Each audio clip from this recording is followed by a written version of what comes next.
Disculpen. Hola, Iván. Hola, Vanessa. Sí, ¿por qué hace este tipo de diferenciación? ¿De qué manera esto da alguna ventaja a esta metodología? Bueno, en primer lugar, la Water Footprint Network, ellos fueron los pioneros. Ellos fueron los pioneros en hacer los estudios de huella hídrica, ¿no? Los estudios del agua, respecto a cuál sería el impacto en la cantidad y calidad de agua, ¿no? Sobre el mismo recurso hídrico. Y sobre ellos, la hizo recién, digamos que este organismo internacional de estandarización recién trabajó su ISO 14046. Y la ISO, en líneas generales, siempre está enfocado a empresas, enfocado a organizaciones. Entonces, esto que es muy amplio de gestión del agua, ellos lo han aterrizado a un universo más pequeño, ¿no? Es el menor alcance que tienen las empresas.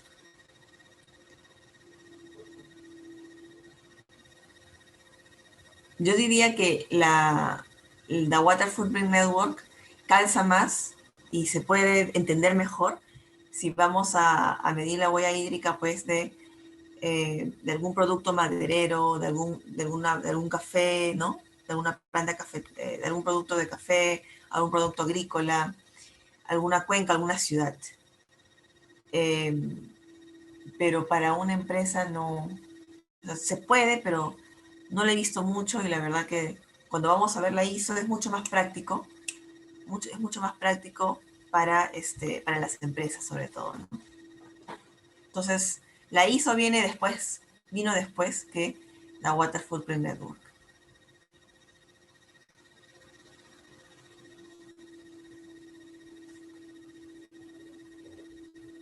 No sé si con eso respondí tu pregunta, Iván.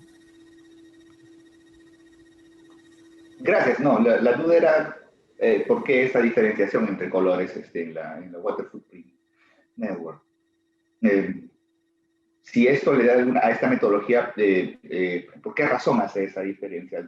¿Lo sabes o es simplemente es Ah, no. una forma de trabajar mejor de manera que facilite la obtención de un resultado, ¿no? Que también puede ser. Sí, yo creo que esa es la respuesta. Sí, Ok, definitivamente. gracias. Sí, definitivamente. Sobre todo la gris es la calidad de agua, ¿no? El agua impactada por la contaminación. La, la verde es el agua que se queda todavía circulando, el agua que cambia de estado, ¿no? Y el azul, pues, es el agua que ya entró al consumo, ¿no? Y que generalmente se pierde. Y es ahí donde viene, pues, el mayor foco, ¿no? En la huella hídrica azul. ¿Por qué lo han hecho así? La verdad que no tengo la respuesta. Pero yo creo que lo que tú has comentado es una muy buena inferencia, ¿no? O sea, podemos inferir que lo han hecho así, ¿no? Ya, sigamos con este cuadro comparativo de metodologías y aún no seguimos hablando tanto de la ISO, del Organismo Internacional de Estandarización y de la Water Footprint Network. Ambas nos hacen referencia a alcance directo o alcance indirecto, o a la huella directa o a la huella indirecta. A veces se usa alcance, a veces se usa huella. ¿Y a qué hace referencia cuando hablamos de huella hídrica directa y huella hídrica indirecta? En la huella hídrica directa hacemos referencia a todo lo que va a estar dentro del control de la organización. Todos los flujos de agua, todo lo que va a ingresar y todo lo que va a salir, pero que está dentro de la organización, que la organización tiene el control sobre ello. Esa es mi huella directa. Yo tengo el control. ¿Sí? La indirecta es lo contrario. Van a ser las entradas y salidas que se van a derivar fuera de los límites de la organización. Entonces yo ya no tengo el control. Yo, empresa, yo ya no tengo el control. Y generalmente estos flujos de agua se van a dar dentro de otras organizaciones, como por ejemplo nuestros proveedores de electricidad, nuestros proveedores de insumos, de materias primas, nuestros proveedores de transporte, nuestros proveedores de comercialización, los consumidores finales y también la parte de disposición final. Entonces, aquí en este gráfico, por ejemplo, vemos algunas de las etapas del ciclo de vida si yo soy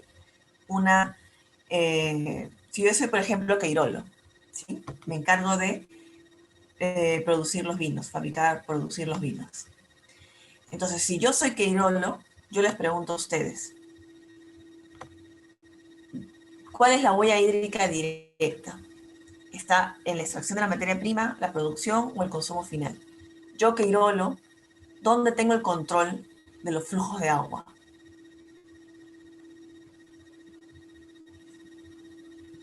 En la producción.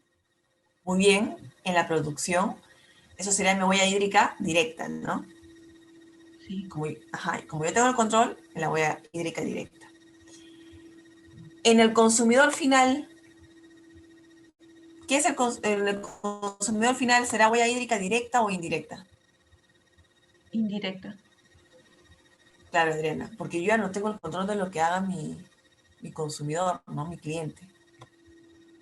Puedo trabajar en la concientización, puedo trabajar en ello, pero finalmente no tengo el control de las decisiones que tomen los usuarios, los consumidores finales, los clientes. Y respecto a la extracción de la materia prima, la extracción de las uvas, la cosecha, la siembra, cosecha, todo el agua que se gasta en la siembra y cosecha de las uvas, yo, Queirolo, tengo allí control. Si es el productor, sí. Muy bien, Fabiola. Exacto. Si Queirolo tiene sus propias chacras, sus propios viñedos, es mi huella hídrica directa. Pero si yo, Queirolo, tengo mis proveedores de uvas, estamos hablando de ¿qué tipo de huella? Indirecta. Indirecta. Muy bien, indirecta, ¿no? Indirecta. Entonces, aquí nos quedamos en esa diapositiva nos quedamos con ese mensaje. Directo, yo tengo el control. Yo tengo el control de el agua que el agua que entra y que el agua que sale. Indirecto, yo no tengo el control. Y generalmente son los proveedores, distribuidores, comercialización y consumo final y disposición. ¿Sí? Y ambos conceptos lo usa tanto la ISO y lo usa también la Water Footprint Network. Ambos conceptos de directo e indirecto lo usan los dos. Entonces, sigamos, aquí eso está claro. Eso está claro, ¿no? Bueno, una par de preguntas. En la producción de fertilizantes, en la parte de extracción de la materia prima, ¿no? Donde tenemos los sembríos, donde tenemos las chacras, los viñedos, usamos fertilizantes. Ahí, yo, Queirolo, también tengo injerencia. No, ya no, ¿no? Sería indirecta. Indirecta, más lejano aún, ¿no? Más lejano todavía. La distribución, ya quedamos que no. En la disposición final y reciclaje. No, Poco, ¿no? no, Tampoco. porque Queirolo produce el vino, pero ya no sabe qué pasa con las botellas después, ¿no? Exacto, ya no sabemos qué pasa. Así es. Listo. Entonces, ya está bien claro, creo, la parte de directo e indirecto, ¿no? Huella hídrica directa, huella hídrica indirecta, ¿no? Entonces, eso está clarísimo. Ambas metodologías lo usan.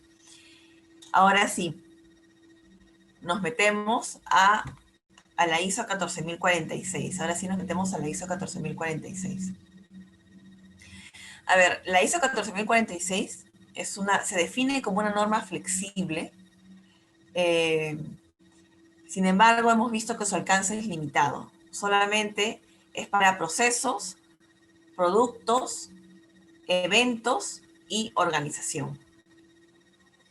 Si quiero medir la huella hídrica de una ciudad o si quiero medir la huella hídrica de una cuenca, no alcanza la ISO, ¿no? Tendría que ya basarme en la metodología de la Water Footprint Network. Entonces, algunos puntos claves de la norma, la ISO 14046 se basa en la ISO 14040. La ISO 14040 es la ISO del análisis del ciclo de vida. Tanto la ISO 14046 como la ISO 14040 tienen los mismos principios y los mismos enfoques. Y cuenta también con, sus fases reciben el mismo nombre. Para la ISO 14040, análisis de ciclo de vida, hablamos de fase 1, objetivo y alcance, fase 2, análisis del inventario, fase 3, evaluación de los impactos, fase 4, interpretación. De la misma manera es para la ISO 14046, que es de la huella hídrica, ¿sí? Entonces, lo clave, lo importante de esta norma de la huella hídrica es que va a describir los impactos que se tiene del consumo hídrico y sobre los recursos hídricos. Ya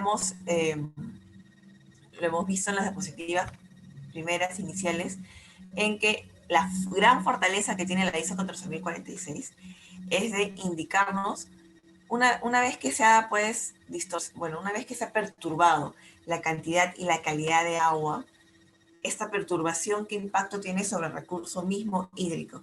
Y este efecto que se tiene sobre el recurso hídrico, qué impacto va a tener sobre la salud humana y sobre la salud de la biodiversidad, ¿no? De las especies.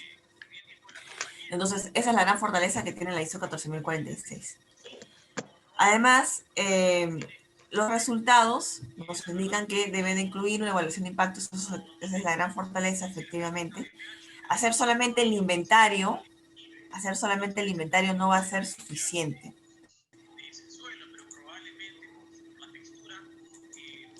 Un momentito, quiero silenciar.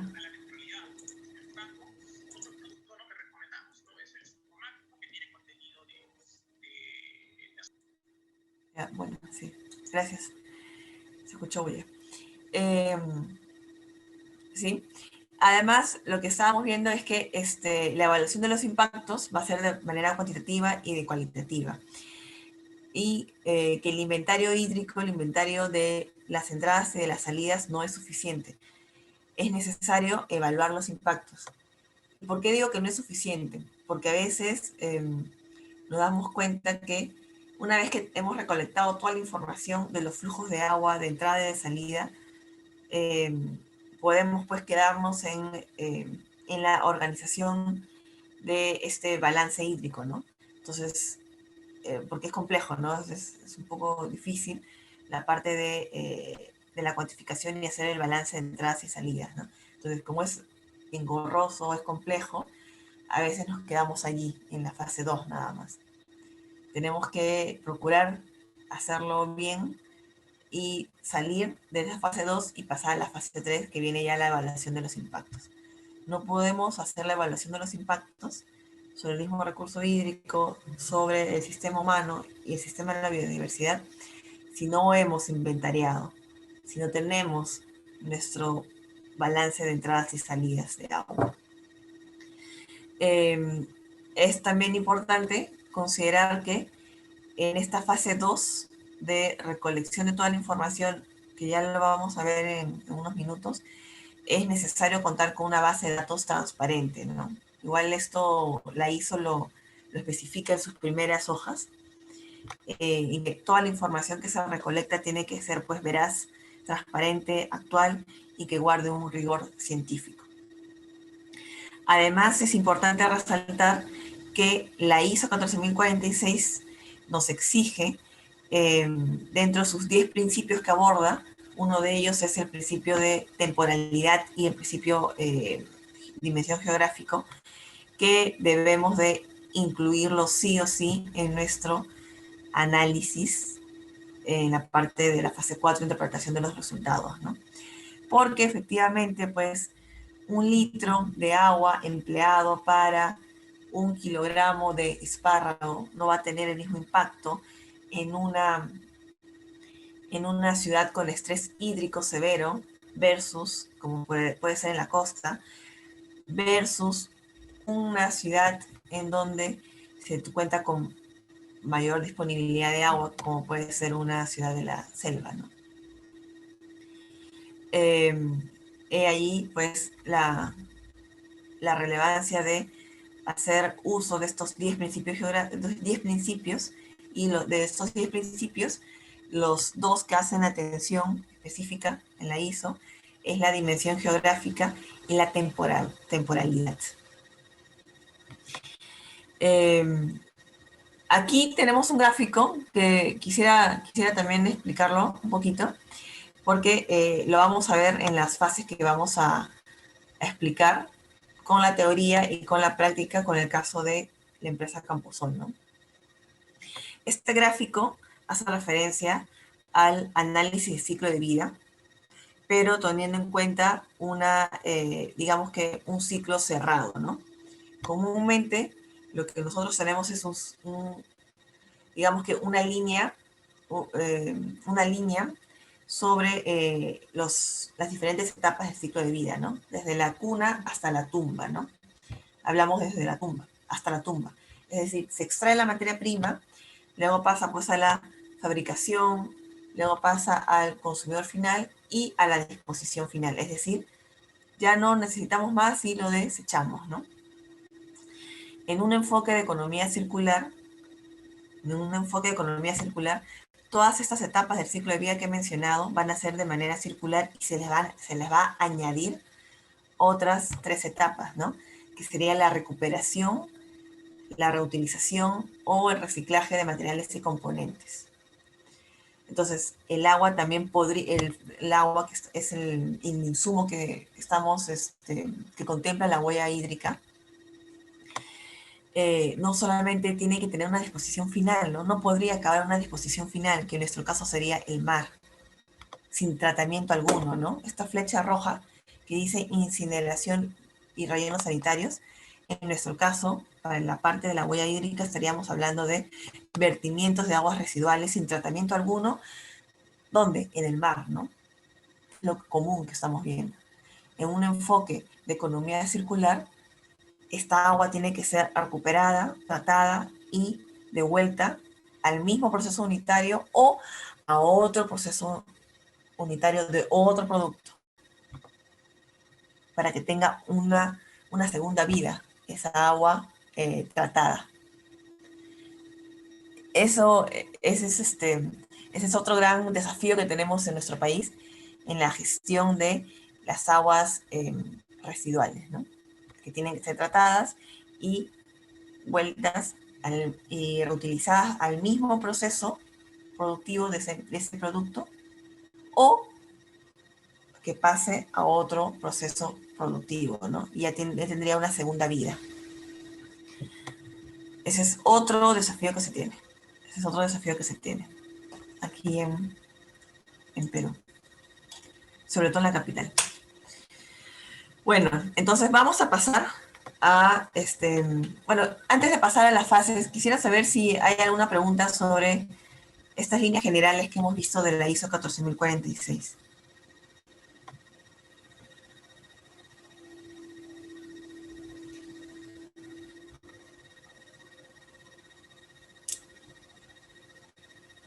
No, todo claro. Ya, seguimos. A ver, la fase 1. La fase 1 de la ISO 14046 se llama definición de objetivos y alcance. Para entender en qué consiste la definición de objetivos y alcance, vamos a usar el ejemplo, para toda la ISO en realidad, para toda la ISO 14046, el ejemplo de el estudio de el estudio de la huella hídrica de 1 kilogramo de espárrago fresco de la empresa Camposol. Esto lo hizo la ONG Swiss Agua Andina, ¿no? Entonces, en la primera fase, llamada definición del objetivo y alcance, lo primordial es definir qué queremos obtener con este estudio de la huella hídrica. 2. ¿Cuál es el sistema? ¿Qué voy a estudiar? Definirlo. Voy a estudiar, pues, 1 litro de vino. Ese litro de vino incluye el envasado, incluye la caja, incluye la chapita. Tenemos que definir bien claro cuál es el sistema, ¿no? ¿Cuál es el sistema cuál es la unidad funcional del objeto del estudio. Además, tenemos que definir cuáles son los límites. Cuáles son los límites o cuáles son las exclusiones, ¿no? Límites, exclusiones, cuáles son las exclusiones. ¿Qué no va a entrar? ¿Qué no va a entrar en ese estudio? Y como este estudio de la huella hídrica, la ISO 14046, tiene un enfoque de análisis de ciclo de vida, ¿qué nos dice el análisis de ciclo de vida? Que se tiene que evaluar todas las etapas del ciclo de vida del producto. Y las etapas del ciclo de vida del producto, como lo vemos en este gráfico, va desde la extracción de las materias primas, diseño y producción, empaque y distribución, bueno, uso y mantenimiento, disposición, bueno, en el uso viene el consumidor final, la disposición final, y si hablamos de economía circular, que algunas empresas ya lo están haciendo, hablamos de la recuperación, de la reutilización o el reciclaje. Entonces, cuando se va a definir el alcance o se va a hacer las exclusiones, se tiene que tomar en cuenta qué etapas del ciclo de vida estoy tomando en consideración. ¿Qué ha hecho Camposol? Camposol ha definido que su objeto de estudio es 1 kilogramo de espárrago fresco. 1 kilo de espárrago fresco. Y también nos indica dónde se encuentra ese kilogramo de espárrago fresco. Es un cultivo del distrito de Chao, de la provincia de Virú, del departamento de La Libertad. Y es importante resaltar la ubicación geográfica y la temporalidad. ¿Por qué?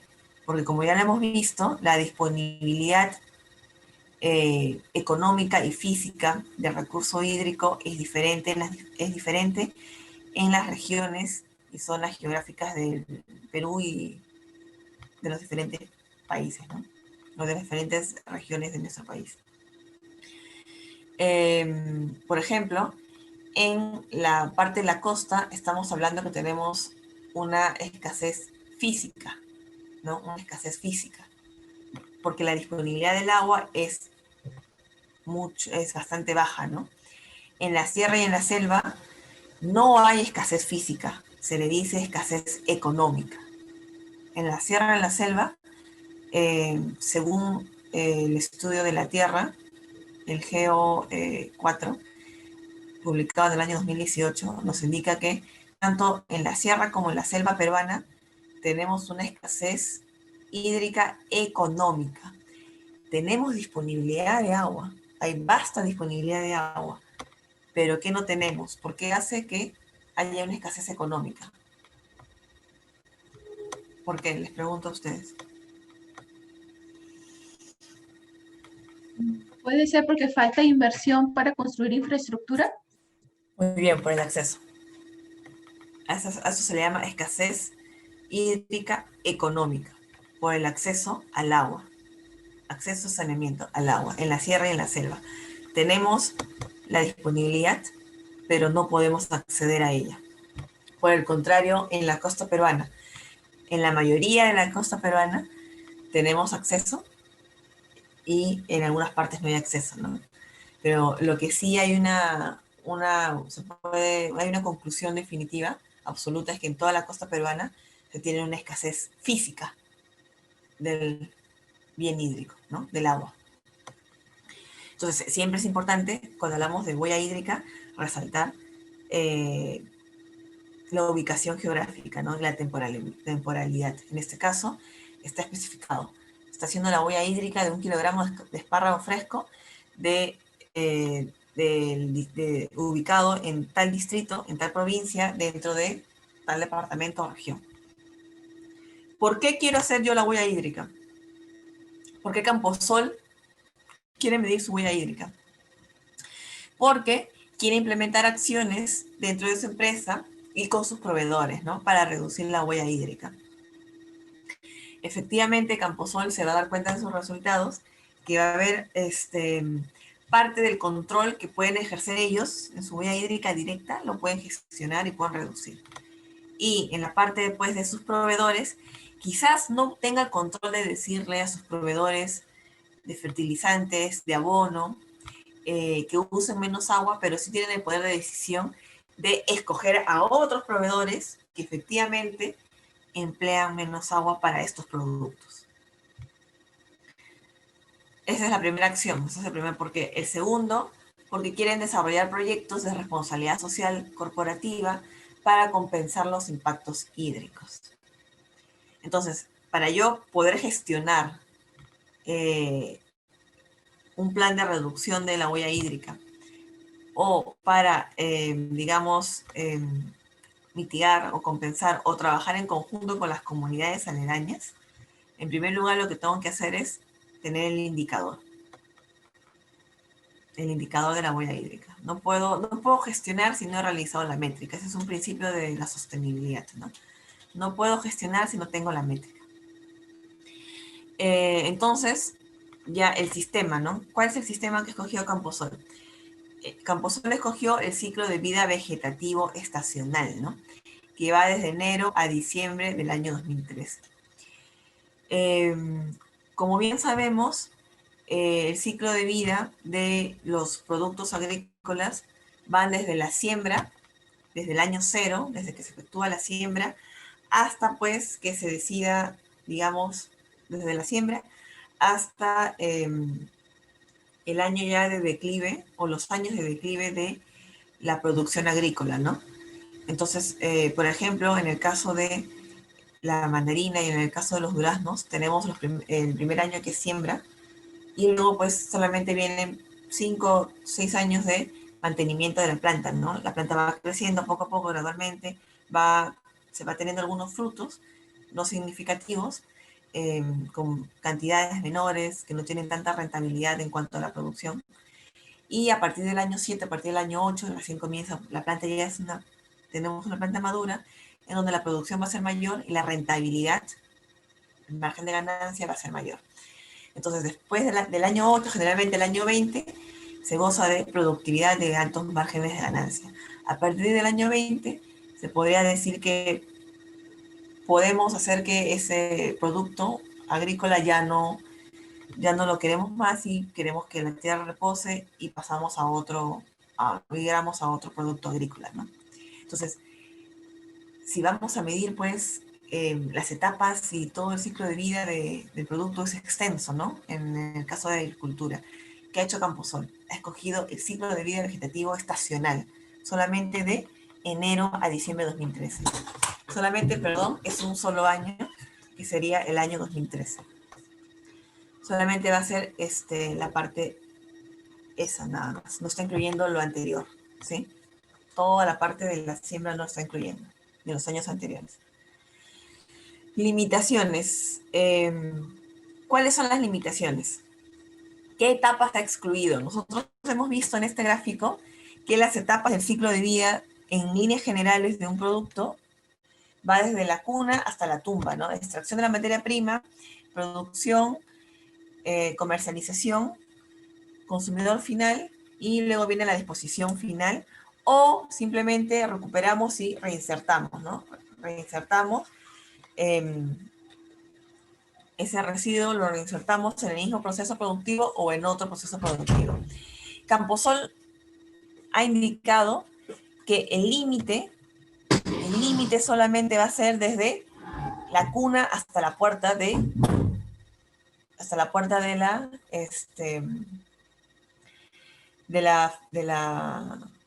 su empresa, ¿no? De su gerencia.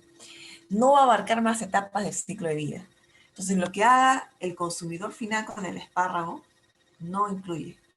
La distribución del espárrago tampoco incluye.